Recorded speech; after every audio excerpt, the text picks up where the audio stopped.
Hello. Samahan nyo na naman akong maglakad. Ganito ako pagka tatapos kumain, mga pahinga konti, maglakad. Nandito ako sa playground ng school. Ayan.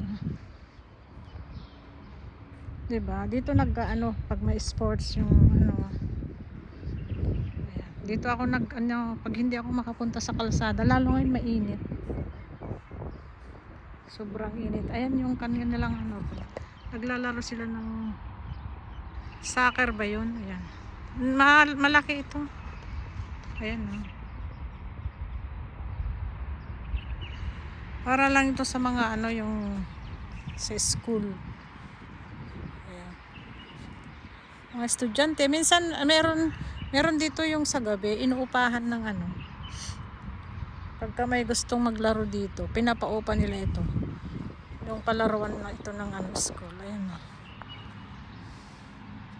Masarap maglakad kaya dito. Yan, iniikot ko yan, natatakbuhin yan. Kaso lang, hindi pwede ang outsider. Mga nandito lang nagtatrabaho.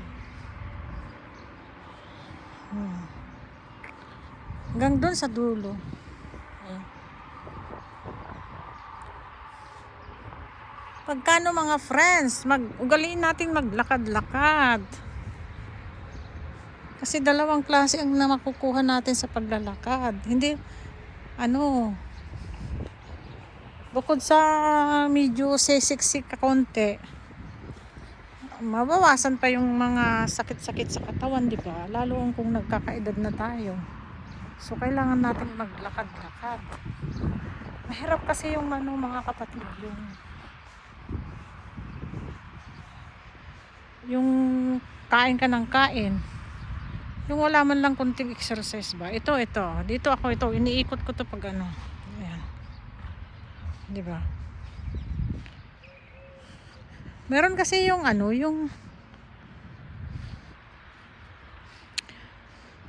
sasabihin nila, gusto mo lang sumeksi. Hindi, ako number 1 yan.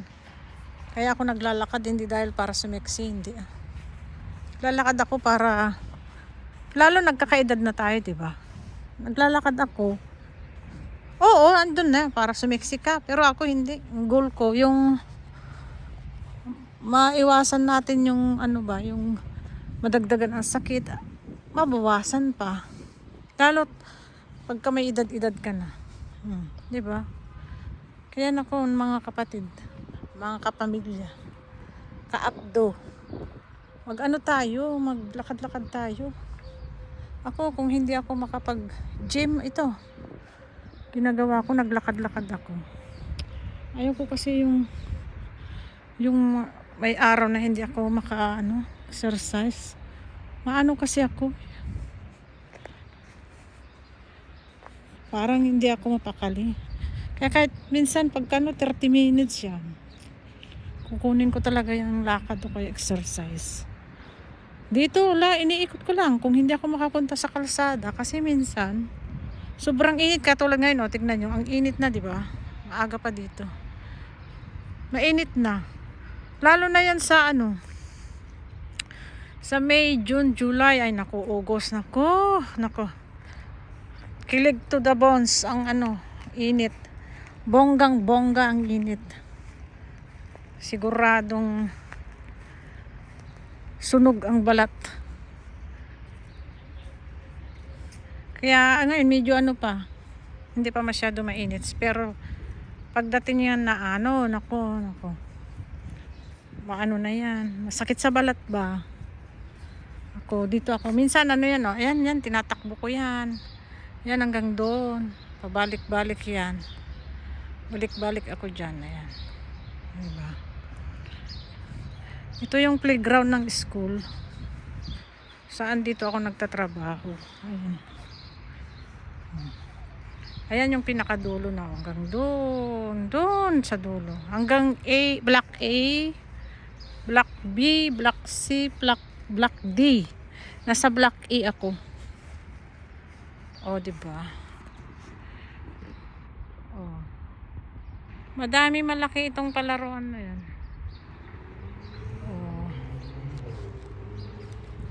Saka dito, Safe dito. Hindi ka makakapasok dito na ano kasi na ano to na palibutan to ng nakalak lahat ng gate. Lahat ng gate nito. Doon naman sa pinakamin, ayun yung guard. Dito sa mga likod-likod na to, may mga lock yan. Tsaka, mayroon kaming nilalabasan dyan sa labas, papunta sa accommodation. Yung pinakita ko sa inyo nung isa kong video. Ano yon, may computer yun na code. Kumbaga kami lang na nagtatrabaho dito ang ano. May code na yun. Parang maliit na bilog ba na ano. Pag dinikit mo mag-o-open.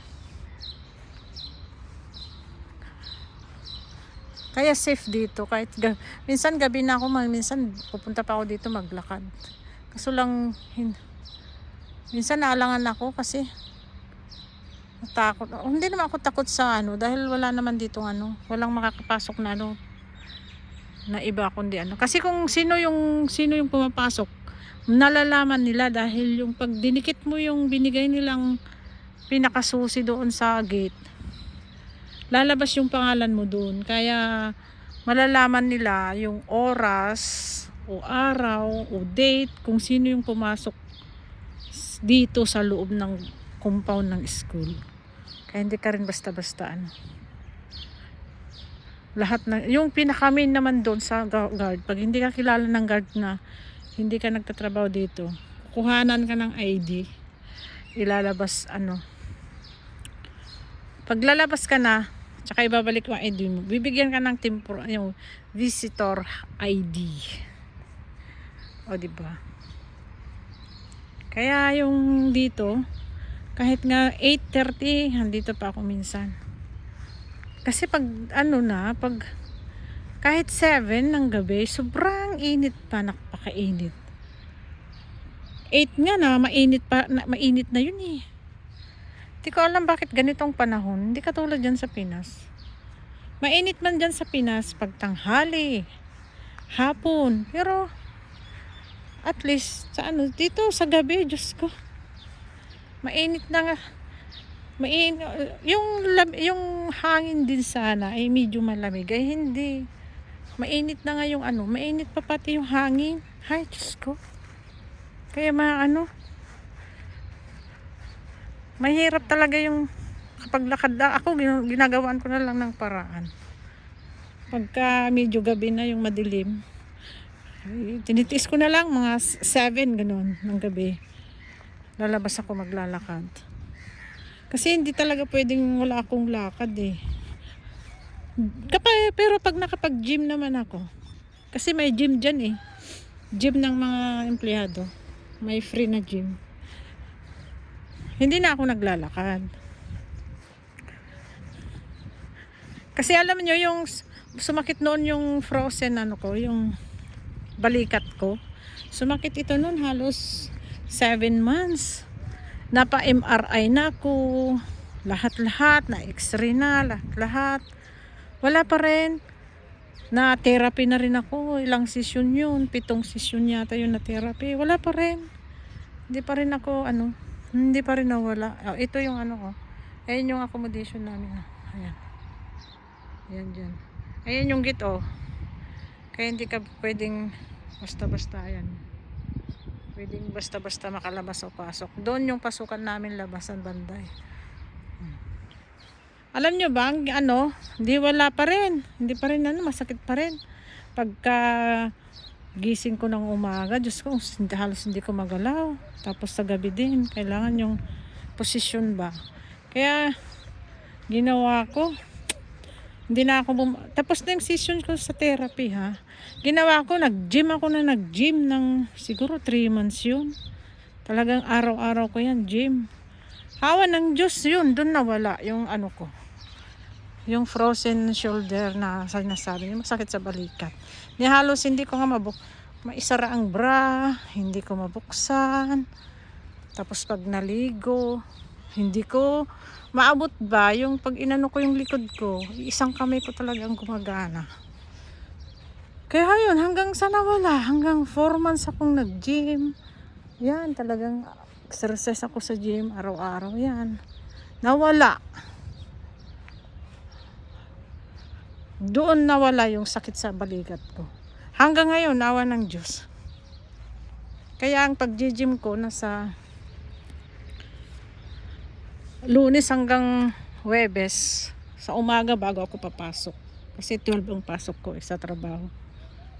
Tapos pag Friday kasi, minsan na may walang pasok yung mga kasamahan ko sa accommodation. Minsan may tao, lagi puno, laging busy yung gym. Kaya Biyernes, Sabado, Linggo hindi ako nag-gym, pero naglalakad ako.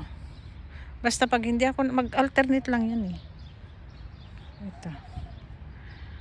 Alternate lang yan. Kung hindi ko makapag-gym, maglalakad ako. Ganun. Salamat sa mga nanood. Sana lagi kayong manood sa aking video. Magbakas lang kayo dyan sa comment section at pupuntahan ko lahat ang mga channel niya. Ako naman eh, pagka suportado naman nyo ako, susuportahan ko talaga, asahan nyo.